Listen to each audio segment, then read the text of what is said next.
तो हेलो दोस्तों।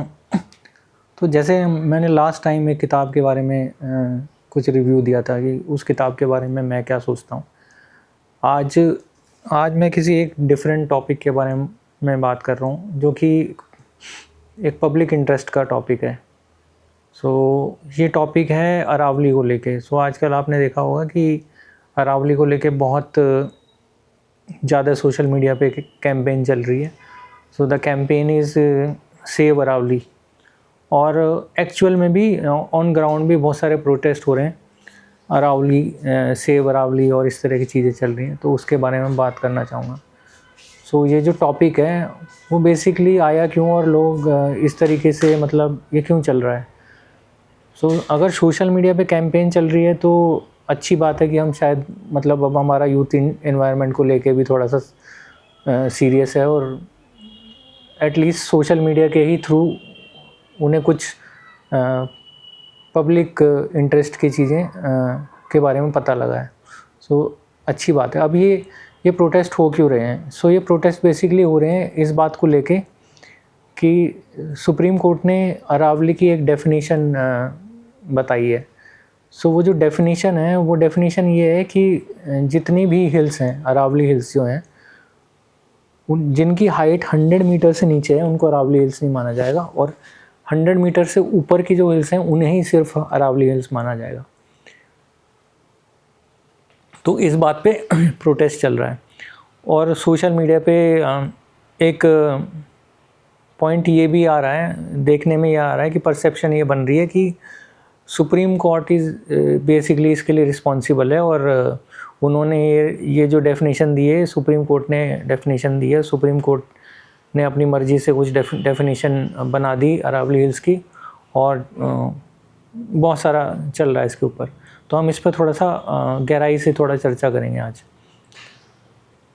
तो बात करते हैं कि आखिर ऐसा क्यों हो रहा है, आखिर ये प्रोटेस्ट क्यों हो रहे हैं। तो आपको पता लग गया, बट इसके पीछे का पूरी कहानी क्या है, तो हम इस पे बात करते हैं। तो ये जो कहानी है एक्चुअली माइनिंग से जुड़ी हुई है, अरावली से। अरावली में जो इलीगल माइनिंग होती है या लीगल माइनिंग होती है उसको लेके जुड़ी हुई है कि अगर हम माइनिंग करते जाएंगे अरावली में तो धीरे धीरे अरावली ख़त्म हो जाएगा, और अगर अरावली ख़त्म हो गया तो बहुत सारी प्रॉब्लम क्रिएट हो जाएंगी। जैसे राजस्थान से में हमारा रेगिस्तान है, हमें पता ही है। तो वो जो रेगिस्तान या डेजर्ट एरिया है वो एक्सपेंड होना शुरू हो जाएगा अगर अरावली का जो नेचुरल ब्लॉकेज है वो हट गया तो। नंबर 1 बात। नंबर 2 बात, जो ग्राउंड वाटर है उसको रिस्टोर करता है अरावली। उस ग्राउंड वाटर के डिप्लीशन के चांसेस बढ़ जाएंगे, जिससे जो हाई पॉपुलेशन डेंसिटी एरिया हैं जैसे कि दिल्ली है, हरियाणा है, और राजस्थान का वो पार्ट है जहाँ पे ज़्यादा पॉपुलेशन है, तो वहाँ पे ग्राउंड वाटर की समस्या खड़ी हो जाएगी। तो पहले हम बात करते हैं जो ऑलरेडी एग्जिस्टिंग लॉज हैं हमारी कंट्री के अंदर, जो माइनिंग को कहीं ना कहीं माइनिंग को रोकने में हम उनको यूज़ करते हैं, मैं उन पे बात करता हूँ। तो क्या क्या कौन से कानून हैं। तो सबसे पहला कानून है MMDR law, mining regulation law है, 1957 का लॉ है। ये लॉ कंट्रोल करता है, लॉज माइनिंग को एक्चुअली रेगुलेट करता है। मैं बहुत डिटेल में इस लॉ के बारे में बात नहीं करूँगा। उसके बाद forest conservation act, environmental protection act and wild life protection act, ये डिफरेंट लॉज है। वो किसी ना किसी तरह अलग अलग तरीके से माइनिंग को रोकते हैं। जैसे कि मैं बात करूँगा वाइल्ड लाइफ प्रोटेक्शन एक्ट की। तो वाइल्ड लाइफ प्रोटेक्शन एक्ट कहता है कि जो भी हमारी जितनी भी रिज़र्व फॉरेस्ट हैं या वाइल्ड लाइफ सेंचुरीज़ हैं उसमें आप माइनिंग नहीं कर सकते। अगर आपको माइनिंग करनी है तो आपको फॉरेस्ट डिपार्टमेंट से परमिशन लेनी पड़ेगी। तो इस तरीके से अलग अलग तरीके से माइनिंग को रोकने के लिए डिफरेंट कानून हैं।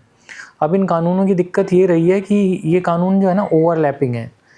ओवरलैपिंग होने की वजह से इनको इन्फोर्स करना इतना आसान नहीं रहा है, और माइनिंग को रेगुलेट करना या माइनिंग को एक्चुअली मॉनिटर करना बहुत ईजी नहीं रहा है।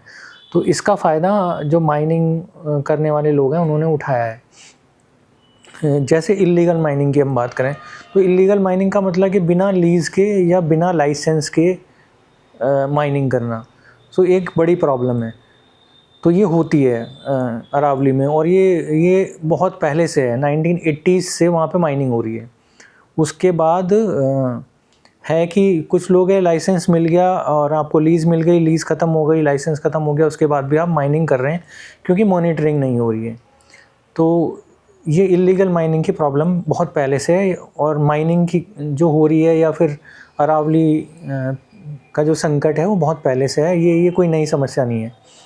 तो अब ये सुप्रीम कोर्ट नई रूलिंग लेके क्यों आया? रीज़न ये था कि जितने भी लॉज थे ना, और जो स्टेट वाइज डेफिनेशन थी वो अलग अलग थी अरावली की, और वो कहीं ना कहीं जो माइनिंग इंडस्ट्री वाले लोग हैं उनको बेनिफिट करती थी। कहने का मतलब ये है कि स्टेट क्या करता था, इकोनॉमिकल फ़ायदे के लिए कहीं रूल्स में रिलैक्सेशन कर देता था, जिससे माइनिंग करने वालों को इजी हो जाता था, वो जाके माइनिंग कर लेते थे। अब आगे बढ़ते हैं। तो अब इस इलीगल माइनिंग को रोकने के लिए बहुत सारे एनजीओज़ ने एफर्ट करने शुरू किए काफ़ी टाइम पहले से, स्टार्टिंग फ्रॉम 1990 से सुप्रीम कोर्ट में PILs ऐड करनी शुरू करी। कहने का मतलब ये है कि ये जो रूलिंग सुप्रीम कोर्ट लेके आया ये सुयो मोटो नहीं है। सुयो मोटो का मतलब कि सुप्रीम कोर्ट ने अपने आप से रूलिंग नहीं दी है। ये बहुत पहले से जो कानूनी लड़ाइयाँ चल रही हैं उसके बेसिस पे ये रूलिंग आई है। तो मैं इस पर भी बाद में बात करूँगा।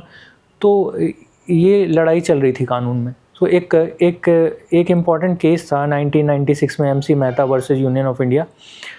तो उसमें सुप्रीम कोर्ट ने कहा कि भैया अरावली का जो फॉरेस्ट एरिया है ना, उस पर आप माइनिंग नहीं कर सकते, क्योंकि वो बहुत ही फ्रेजाइल एरिया है एनवायरनमेंट के हिसाब से। तो वहाँ पे सुप्रीम कोर्ट ने रोक लगा दी थी। फिर उसके बाद ईयर 2000 के ड्यूरिंग 2000 एक और केस आया था, MC Mehta versus Union of India, Aravalli case कहते हैं उसको।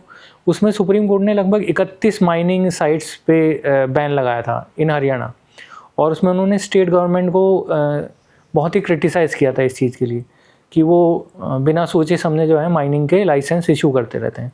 तो करंटली जो डिसीजन आया वो एक केस चल रहा था, बहुत पुराना केस था, उस पर हियरिंग चल रही थी। तो उस हियरिंग के दौरान अलग अलग चीज़ें सामने आई, जैसे कि मैंने कहा कि अरावली की अलग अलग डेफिनेशन। तो किसी स्टेट ने उसकी स्लोप के बेसिस पे डेफिनेशन बना रखी थी, किसी ने उसके एक्सपेंशन के बेसिस पे, किसी ने उसकी हाइट के बेसिस पे। तो सुप्रीम कोर्ट ने कहा कि भाई एक यूनिफॉर्म डेफिनेशन होनी चाहिए। तो अब यूनिफॉर्म डेफिनेशन क्या हो, उसके लिए उन्होंने रिकमेंडेशंस मांगी। उन्होंने रिकमेंडेशन मांगी स्टेट गवर्नमेंट से, सेंट्रल गवर्नमेंट से, और उसके बाद सेंट्रल गवर्नमेंट का जो हमारा इन्वायरमेंट मिनिस्ट्री है उसने कुछ रिकमेंडेशन दी। उस रिकमेंडेशन के बेसिस पे सुप्रीम कोर्ट ने कहा कि 100 मीटर की जो डेफिनेशन है वो मोस्ट अप्रोप्रिएट डेफिनेशन है, जो भी रिकमेंडेशन आया उसके बेसिस पे। तो उसके बाद फिर ये प्रोटेस्ट शुरू हो गए कि भैया अरावली ख़त्म हो जाएगा। सो मेरा सबसे पहला बात तो कहना है कि देखो, अरावली तो ऑलरेडी बहुत टाइम से अरावली पे संकट है, ये नया संकट नहीं है।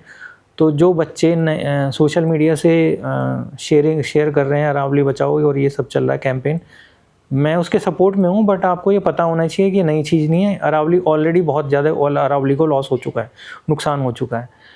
तो सिर्फ कैंपेन से ऐड करने, मतलब किसी यूट्यूब की रील को शेयर कर देने से अरावली बचने वाला नहीं है। आपको थोड़ा सीरियसली इस मैटर को सोचना पड़ेगा। अगर आपको वाकई में आप चाहते हैं कि हाँ भाई अरावली बचे, तो आप किसी NGO को ज्वाइन करो, इस तरह के NGO को ज्वाइन करो। उनको जिस तरीके से आप सपोर्ट कर सकते हो, एग्जाम्पल के तौर पर अगर आप एक अच्छे लॉयर हो तो आप उससे जुड़ के कोई PIL डालो सुप्रीम कोर्ट में। और इस पे काफ़ी टाइम से इन्वायरमेंट को लेके PILs चलती रहती हैं। तो सुप्रीम कोर्ट का इसमें क्या रोल है? इम्पॉर्टेंट ये है कि सुप्रीम कोर्ट ने सुयो मोटो नहीं लिया। ये तो आपको क्लियर हो गया होगा कि सुप्रीम कोर्ट ने अपने आप से ये डायरेक्शन नहीं दी। अब सवाल ये आता है कि हाँ, कि क्या किया जाए आखिर, मतलब ये चीज़ सही है या गलत है, या सुप्रीम कोर्ट की जो 100 मीटर की डेफिनेशन है वो सही है या गलत है। तो आप कमेंट करके बता सकते हो कि ये डेफिनेशन गलत है या सही है, नंबर 1 बात। नंबर 2 बात, लेकिन डेफिनेशन जब आप रिव्यू करो तो एक बार थोड़ा रिसर्च करो कि वो 100 मीटर की डेफिनेशन उन्होंने आखिर क्यों दी, क्या कारण था। तो उसके पीछे के जो आर्ग्यूमेंट है उसको स्टडी करो। उसके बाद आप बताओ कि वो डेफिनेशन सही है या गलत है, नंबर 1 बात। नंबर 2 बात, मैं चाहूँगा कि अगर कोई आदमी, कोई भी मेरे जानने वाला या मेरे जान पहचान के लोग या जो लोग मुझे यूट्यूब के थ्रू जानने लगे हैं, वो कमेंट करें कि उसकी प्रॉपर डेफिनेशन अरावली की क्या होनी चाहिए या डेफिनेशन होनी ही नहीं चाहिए। और एक लॉजिक ये भी है, मतलब मैं ये मानता हूँ कि क्यों है डेफिनेशन, व्हाई इज़ डेफिनेशन होनी ही नहीं चाहिए, बल्कि हमें माइनिंग पे कोई ऐसा कानून बनना चाहिए, एक सस्टेनेबल कानून बनना चाहिए कि कहीं भी ऐसा एरिया जो कि इन्वायरमेंट के पॉइंट ऑफ व्यू से बहुत इम्पोर्टेंट है, वहाँ माइनिंग बिल्कुल भी ना हो। अब वो चाहे हाइट 30 मीटर हो, 20 मीटर हो, तो वहाँ माइनिंग होनी नहीं चाहिए, ये मेरा मानना है। दूसरा ये है कि अब यूथ को सोचना है कि सिर्फ रील शेयर कर देने से क्या ये मुद्दा सॉल्व हो जाएगा, नहीं होगा। रीज़न क्या है कि देखो, ये सब चीज़ें जो हैं वो मैंने कहा कि बहुत सारी जो फ़िलोसफिकल किताबें जब आदमी पढ़ लेता है तो वो इस तरह की बातें करता है। देखो, हम इनको कंट्रोल नहीं कर सके किसी भी तरह, क्योंकि दुनिया में सदियों से, जब से ह्यूमन एग्जिस्टेंस है, जितने भी ताकतवर लोग रहे हैं, अब वो ताकतवर लोग वो होते हैं जो सत्ता में होते हैं, जिनके पास पैसा होता है, पावर होती है, वो सारी चीज़ों को कंट्रोल करते हैं।